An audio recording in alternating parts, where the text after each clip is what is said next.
And today's story is chapter 3,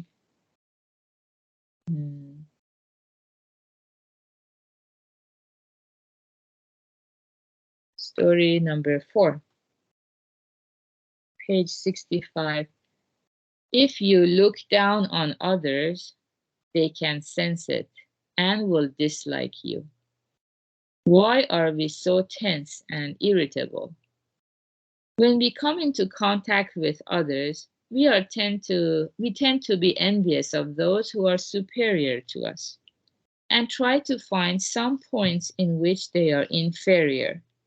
With regard to those who are on the same level as ourselves, we tend to think we are above them and find it almost impossible to acknowledge them as equals.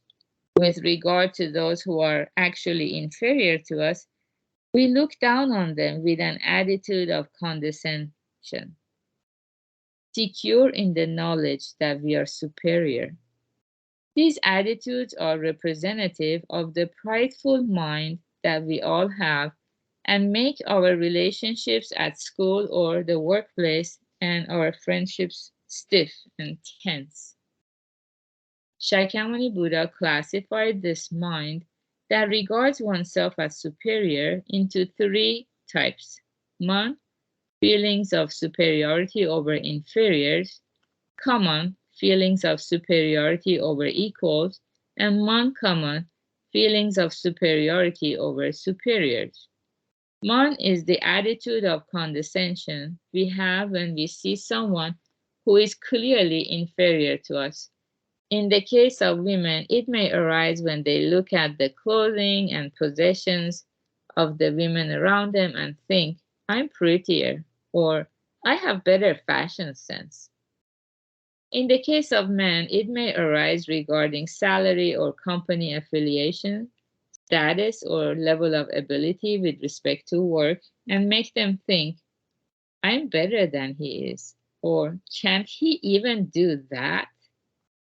Even if you do not openly say, I'm better, if that attitude is sensed by the other person, you will be disliked for it. Sometimes a deeper wound is inflicted by a cool, mocking look than by harsh words. The phrase looking down on somebody is often heard lately, and the man attitude of condescension is plain to see in people's eyes, so one must exercise the greatest care over it.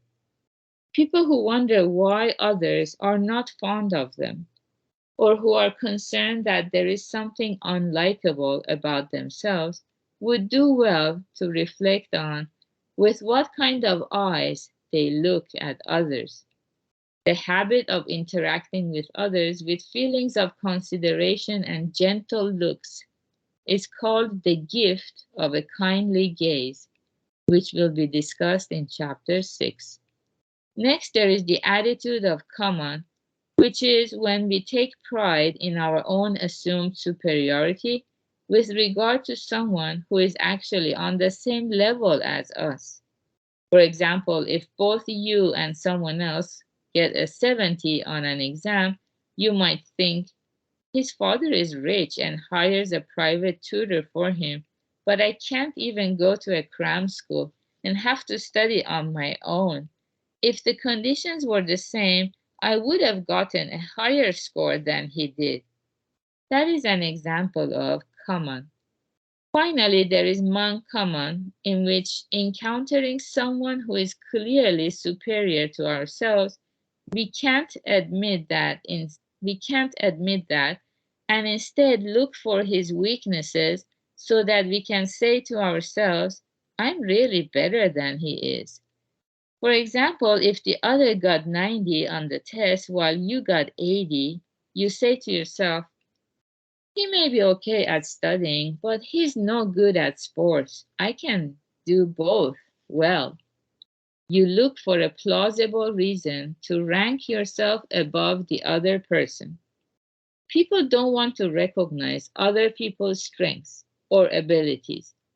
We live surrounded by a great many people at school, at work, and in the area where we reside. don't we needlessly make ourselves tense and irritable by comparing ourselves to others and wondering which of us is superior? When we are tempted to do that, let's make an effort to look into our own hearts to see whether we are not looking down on others with one of the 3 types of pride that Shakyamuni spoke of. Then we will be able to interact with those around us in a happier, more agreeable way than we usually do. Okay, yeah, and there is this illustration at the bottom.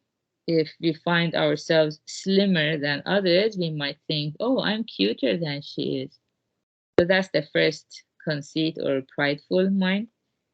And in the second case, even if we are almost the same in weight, we might think to ourselves, our looks may be about the same, but I'm more popular. And the third one is obviously the other person has a very good sense of fashion and pretty and kind of graceful and very looks very calm. And we get frustrated thinking that I can never win against her at anything, but still I'm better. Then we lose our sense of rationality. We just gonna tell ourselves I'm better without having any reason. If we become aware of the workings of the mind, this is happening below consciousness. So it's not something we can easily become aware of. It takes a lot of listening to the Dharma to catch ourselves engaging in this kind of unwise behavior. Then we can transform that pridefulness to wisdom and compassion. Without having awareness of it, we are not cultivating enough compassion or wisdom to open our mind to all the happiness that we can receive. So that's the beauty of learning the Dharma together, going forward, and doing this recitation meditation with all of you here. So good job, everyone, for being here. Today's Friday. We're going to have the Purpose and Meaning Lab at 3 p.m. Pacific time, and have a beautiful end of your week. Bye.